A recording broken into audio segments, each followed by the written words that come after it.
Hey everyone, today we're going to go over what to expect during a listing. Some of you have actually came to me about this and what I do and all that. So I'm going to show you exactly what I do, how I do it, and really I'll just be able to show everything on the screen here. So let me go ahead and share my computer. There we are. Okay, so let me pull this up here. So I basically created a checklist whenever you're going to be listing a house, stuff that you need to know, stuff that you have to look out for, and then stuff that'll help you in the future. So I've got quite a few talking points here. Um, when you're listing the house, I'm not going to go into the whole presentation and all of that, what to say to get the listing. This is when you have the listing. So when you're going to do a CMA, I always use Matrix and RPR. Got videos on that. You always ask the seller what their payoff statement is. And then if they have a most recent physical or some kind of copy online that they can give you, you always have to know exactly how much they owe on the property, because in the very beginning, I didn't ask that question and put the house up for sale. Told them about closing costs, and then they were like, yeah, we're not going to be able to sell them. Went through all that trouble, got the photos, got it listed, to find out we couldn't even sell it because they didn't have enough equity. So that is a huge one that you always have to ask. Um, Ask the seller if they're wanting any specific dollar amount. Like sometimes sellers won't even tell you, but during the whole process, they're like, nah, I got to make at least $10,000 or 5,000. So this is something important because every case is different, but you got to feel them out, see what that number is in your head. That way you know what you can negotiate for your seller. And then also you can see on how realistic they are on selling as well, because that's huge. So this sheet right here goes into a little bit of that. You always want to know the age of the roof, HVAC, electrical, plumbing, fridge, stove, microwave, dishwasher, washer, paint, miscellaneous stuff, what type of heating, what type of cooling. Now, a lot of this stuff you'll be able to find in the data input, but you still want to know this stuff. I mean, these buyer agents are actually going to go ask you, hey, do you know how old the roof is? Hey, do you know how old the HVAC is? So you actually know ahead of time, instead of saying, oh, let me ask the seller, then you're doing the due diligence. You're actually being a really good agent. So it's the stuff that you should know for sure. If they know of any easements or encroachments, if they have a survey, ask if they're in a flood zone or require flood insurance. You can check this on Realist. So you can check to see if they're in a flood zone, but ask them, hey, do you have flood insurance? What does it cost? What's the premium? You should know if they're in an HOA or a condo. What are their fees? Ask them their fees. I had a listing in Sandbridge not too long ago, and it was an expired listing. Originally, the fees were like 700 something, and then when I took the listing, it was over 1,000. So I'm thankful I asked him what the fees are. He's like, oh yeah, it went up to like 1,000. If I would have put 700, that would have been not good. What do the fees include? This is huge because I have buyer agents all the time say, hey, what do these fees include? And then if I can tell them right then and there, then it's always good. Are there any certain association rules that you should know about? Like most condo associations, they would say, hey, no signs in the yard, only signs in the windows. So try and figure all that stuff ahead of time. You can always call the association and ask them, is there a fireplace? Is it gas, wood burning, propane? Is it just decorative? I've seen it before where it's solely just decorative purposes. Is the water on sewer city? Again, stuff you can find in data input. If it's slab or crawl. If they're on a termite treatment plan, that one's huge. When was the last time it was treated for termites? What appliances are staying with the house? You always want to ask that question as well. Which ones are they bringing with them? Because if they're going to bring, let's say, for instance, the fridge with them, you're going to have to make sure it says in MLS, fridge does not convey. And if you don't put that, then it's not going to go end well. So always ask these ahead of time. Are there any additions to the house? Was this permanent? What material are floorings? And this sheet right here ultimately will help you fill out the rest of the data input, but also give you a good idea of what your seller wants, and then also you being able to help out buyers agents by knowing this stuff off the top of your head. Is there a sprinkler system? And then all this stuff, usually I would figure out what adds value, what devalues, and then that's where I figure out the comparable analysis, then the physical analysis, and then this is when I come up with the list price. You definitely want the physical payoff though, at least at some point, because you have to know what they owe on the property. And then from there, what I usually do is I take the suggested listed price. Let's just say it's $100,000, just to be easy. Closing cost is generally 10%. Generally, rough, like just ballpark. Usually when it's under 200,000, it's a little more. But just say ballpark 10% here, and then whatever the payoff statement is. So what I'm going to do is I'm going to bring out a little calculator here, and let's say the list price is $100,000. Closing costs would be 10%, which would be $10,000. So I'm going to subtract $10,000. So then we're left with 90,000. Then whatever their payoff statement is, so say their payoff is 75,000. Now I'm going to subtract 75,000, and then right here, this would be the estimated profit or loss. In this instance, it's profit for the seller, but just say they have to do $5,000 worth of repairs. Now they're left with $10,000. So in this instance, at least you know before you take the listing that you can sell it, and they would still walk with money. And then this is usually how I figure out how much money we have wiggle room for repairs, and then how much they are trying to take home. So if they said they want to take home 10 grand after everything, in this scenario, it would work. So that's what I always tell them. When they ask about closing costs, I always say 6% realtor commission fees, 3% buyer's closing cost assistance, because it's 95% of the time in our area. 1% miscellaneous fees, paying off the taxes, lender, attorney, etc. Usually it comes out to right around 1%, so that's where the 10% comes from. And then on here, usually I would put down what's the estimated amount they would make. If they're going to take a loss, how much would that be? Because sometimes people will sell if they're taking a loss. Then you always want to try and think of ways that you can increase the price. So like painting the home helps out, updating the kitchen, sprucing up the landscape, updating the bathrooms, replacing the carpet, waxing the floor, etc. A bunch of that stuff will help out.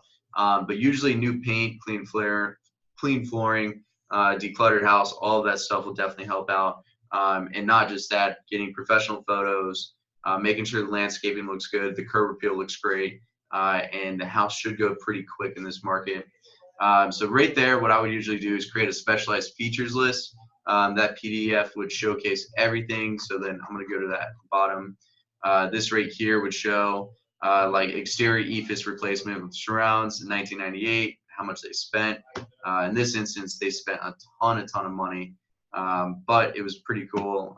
Overall upgrade investment was $250,000 since 1994.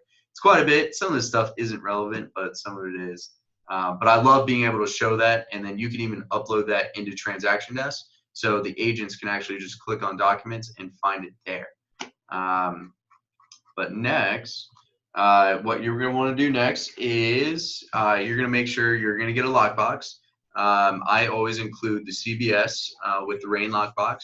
I like putting a contractor's lockbox on there too, just in case a contractor needs to get there because they don't have access to our CBS or anything. So I don't like having to go there out of my way to open a lockbox for 2 minutes for a contractor. It doesn't make sense. You have to make sure you order the signs. I order that through Riggs Enterprises. They do a great job. Sometimes they mess up a little bit, so you just have to tell them like, hey, fix this. But they get out there pretty quick, but they have at least 3 days because of missed utility to wait. So you got to do that ahead of time. Something else that we do is, let's see. Oh, and also I always leave a note on their website. So like I'll order ahead of time. So like say today is October 7th and the listing's going live October 20th. I'll order it now and say, hey, put sign in October 19th. That way I can go there a day before and hang it, and that way I don't forget about it. You're going to want to order the photos. So if the photos are on the 14th, I'll order the sign no later than the 8th, because the sign has to be after the photos. You don't want the signpost there before the photos. So if photos are on 14th, I would have the sign post installed on the 15th. That way it just Let's mute everyone. That way, you don't have the signposts in the art in the photos. Just doesn't look good. So I always put that right after. Let's see. You want to recheck all the information you put in the MLS. So to upload the listing, what you're going to do is you're going to go to Rain here, and then you're going to go to Transaction Desk. Let me make this bigger. And then in Transaction Desk, you're actually going to create a new listing. And from there, you're going to put in the data input sheet. From that point, you can actually, let's see if I can have an old listing here. You can actually submit that directly from Transaction Desk over to Rain. And let's see here. I want to show you guys, for instance. Here we are in the data input. So I would just take this, fill all this out, especially with all the info that I came up with. And then I'm just double checking everything, make sure everything looks good. It'll actually tell me if I'm missing something. But over here, and it's not even going to show it because it's already listed. But if it's not listed yet, in the top right corner, it would show a box. That box would say submit listing. And then from there, it would go into matrix. I would go to input, then click on input. And then it would show as an incomplete listing. So let's just say me, and then it would show an incomplete listing here. And then from here, I can edit the rest. So that is a really cool thing where you don't have to do it twice anymore. From there, you can upload the photos into Rain. They make it super easy now. We can go up to 50 photos. Whenever I'm going to upload a listing, though, I usually upload it around 8 a.m. I want people to see it immediately throughout the day. If I put it on like 1, 2 o'clock, I've literally wasted majority of the day. I'd normally try and put it on the market either a Tuesday, Wednesday, or Thursday because I always plan on having an open house that Saturday and Sunday. During football season, it's a little tough on Sundays, so you just got to work around the time. But usually that Tuesday, Wednesday, or Thursday, that way people have enough time to see it on Zillow or in the MLS or their agent to reach out to where, oh, an open house is this weekend. Yes, let's go check it out. If I uploaded it Friday afternoon, no one is going to see it. No one's going to show up to that open house. So I always do it as early as possible. Let's see. For scheduling the open house, I'll normally do it for like 2 to 3 hours, usually from 1 to 4. But they aren't necessarily meant to sell the house. Yes, it's great if you can bring the buyer there and get the listing, and that literally just happened on my last listing. Very coincidence, it doesn't happen normally, but this is to really figure out what you need to do to the house to make it more sellable. So I'll ask the buyers questions, what they think about the house. There was one listing I had where I thought the upstairs carpet looked fine, but every single buyer that came through was like, hey, we really don't like the carpet here. So I told my sellers after like the 7th person told us that, I was like, look, let's just replace the carpet, something neutral. And it was neutral before, but I guess the buyers just did not see it that way. So they replaced it, and coincidentally enough, the next couple of days, the house actually sold full price with the carpet and all that. So it was pretty cool. Let's see. So it's really to get the feedback though. And then you tell your sellers, and then really you get a feedback on price too. I know a lot of listing agents are trying to overprice homes right now because everyone, I mean, they're getting multiple offers and all that, but appraisers, they're just not having it totally. So like on my last listing, we had multiple offers, went above list price, and then an appraiser came in and then went below list price for us. So it really wasn't fun, but even though you may get multiple offers, you still got to get the appraisal. So always watch out for that, because if you're in a multiple offer situation, sometimes the best thing isn't always choosing the highest offer, but choosing the one with the lowest closing cost. So sometimes you'll benefit more from that. If you do get multiple offers, there's multiple ways to handle it. You can't really tell the other agents what the other offer is. In North Carolina, you technically could if you told both sides saying, hey, if I did this, would you be okay? If I did this, would you be okay? And then you could tell everyone. In Virginia, it doesn't work that way. So I usually just say highest and best due by either tomorrow or 2 days later by 5 p.m., especially if it's a really hot property. And then from there, you just accept the best offer you receive. I like doing it that way. It really makes it makes people push harder. And usually I'll tell people, it's like, hey, look, we're looking for less closing costs here, because I'm not going to say we're worried about the appraisal, but I'm just usually telling them we want less closing costs rather than a higher purchase price, especially if we're already at the top. There's some stuff that I do here. Let's see. So when I'm listing a property, I always print out flyers and then I put them at the house, inside the home, and outside by the sign. This is just something that I created on my own. Everyone can create this. I put luxury home living. This was actually a flip that I had. So I tell everyone what was brand new, everything about the house. And sometimes you should leave the price, sometimes you shouldn't. In this instance, I was okay with leaving the price. But if you know you're gonna have multiple price drops, you're saying the house is gonna sell at 290 and we're starting at 310. If I put 310 on here and we're gonna drop every week, I would actually have to go back to the property every week, replace all the papers. Just doesn't make sense. And not just that, it makes people's curiosity peak a little bit more. But then again, now with modern technology, people can just look on Zillow on their phone and figure out what it is, or they can just go on HomeSnap, take a photo of the home, and see everything from there. For luxury listings, I'll always do aerial shots. So usually anything above 400,000, I'll start doing aerial shots. And then I'll do virtual tours as well. Those get huge, huge views. The virtual tours are so awesome, and that can really separate you from other listing agents. I know Eli and them, they do that really well. So that stuff is really cool. Something I always do is a Zillow video. So Zillow, when you have a video on there, it's an extra 50 bucks, but it really boosts your listing above everyone else's because most people just have the photos. When you get that video on there, it really makes a big difference in views as well. And let's see. And that is really about it. So when you do get offers in, you want to communicate with your seller. Got to tell them immediately, and you just want to make sure you're looking out the best interest for your seller here. Let's see if there's anything else I've got that is doing this. Negotiating the sale is a whole different ballgame. This really here was just to go about what you need to look out for a listing. Just make sure you know everything about the house. Don't be that agent that doesn't know anything about the property because you're supposed to be the expert in this home. You're supposed to be everything that is going to sell this house. Be the difference between other agents. Don't just take photos off your phone. Always get professional photos. It's $110 to most likely you make $6,000. It's well worth it in that instance. Even doing the aerial photos and virtual tours to make the property sold more. And then if it looks like you're going more above and beyond than other people, you're going to get other referrals out of that. So really that's what's worth it.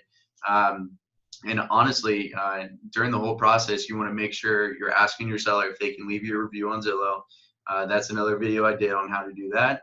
But also if they have anyone who else is looking to sell, trying to get referrals out of your other listings is key. And not just that, trying to get buyers out of your listings is key as well. And I'll leave it on this one because we're running out of time. But my most favorite instance was I had a listing in Salem Woods.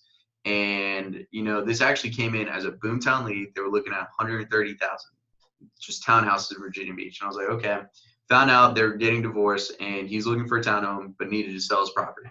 So what I did was everything I was going to do, I did professional photos, put the sign out. And Salem Woods is a really desirable area. So I was like, this is amazing, 300s. So I put the sign out. I had a buyer call the sign, which was led directly to my phone number. And he said, hey, can I show it or can I see it? I was like, have you talked to a loan officer or anything? He said no. So I got him hooked up with that. Found out he's approved, went to show him the property. And within 2 days, we ended up writing a contract on it. Well, I put the house on the market on a Tuesday. And so this was Thursday when it was under contract. Well, I planned an open house for that Saturday. And so what happened was when it went under contract, I removed the open house. Well, when Saturday came around, I had a ton of people show up at the house still expecting an open house. Even though I said it was canceled, people still showed up. So in that instance, I didn't put a sold sign on the signs, and I never do that anymore because of this house. I had so many people call me off of the house asking why there is an open house and if they can still see it. Well, a lot of those people I turned into meeting me at the office to just talk about it. And from there, I was able to convert 3 other people looking in the same neighborhood, in the same price range, and all of them closed that October, to where I closed about 2.2 million in volume, all based off of that one house because I had that listing. So listings do turn into buyers as well, and that's what makes it amazing. That's why I don't put the sold sign or under contract or anything, even though it makes you look good. I still want people to actually call the sign and see if I can capture them from there. So I hope this helps. If you guys have anything else, I'm always here to help. Just go above and beyond than anyone else. From there, you'll get referrals, you'll look good, and you'll just get more business. So if you guys ever need anything, I'm always here for you. And take care, guys.